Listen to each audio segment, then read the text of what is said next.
Okay, Chapter 9, I'm dealing with discussion question 3. What are the two kinds of terrorist targets, and distinguish one kind from the other? What different problems are associated with each? Okay, the different types of targets are people or human or and physical or property. Um, when we get into the target of people, um, the issue, the terrorists really desire to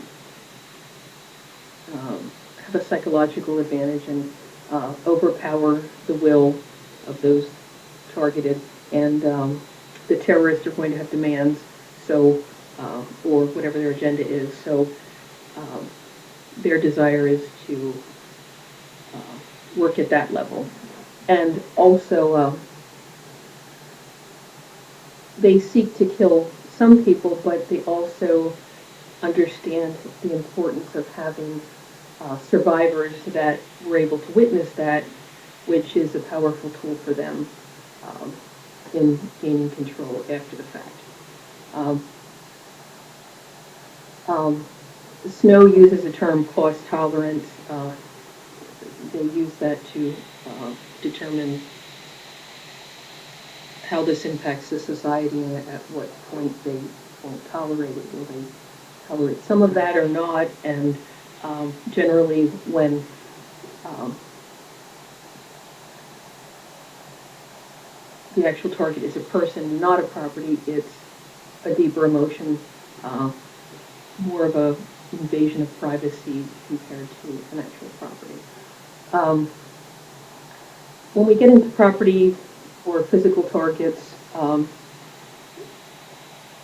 they used to use a term for nuclear targets as counter value. Anything that is important to that society, um, whether it's like a nuclear power plant or um, hospitals, stadiums, amphitheaters, uh, things like that. Um,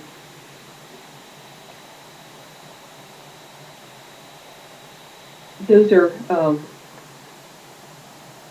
considered the physical targets. Although it seems to cross over because obviously those kind of places we're going to have people.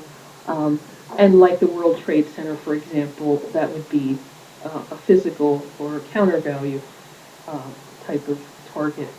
And, they chose a time that was during the business day, a weekday business day morning.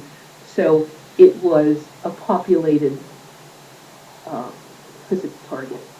So sometimes they do overlap because of the nature of them, uh, but just to walk up to someone and, uh, I don't know, like an underwear bomber, for example, he or she, um, would just be close to a couple people, and it would be more of a people target compared to something on a larger scale.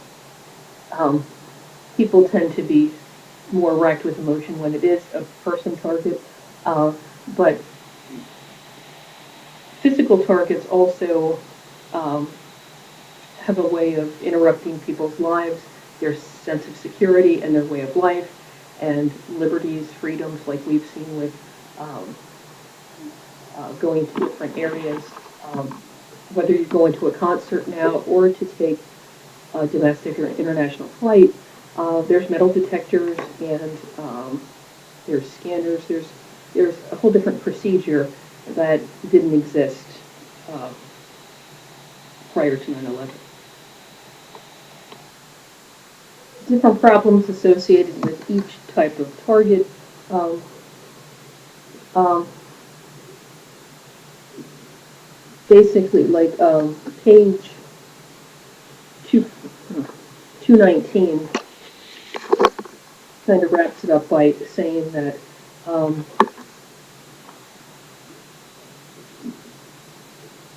the targets are endless, especially with physical targets.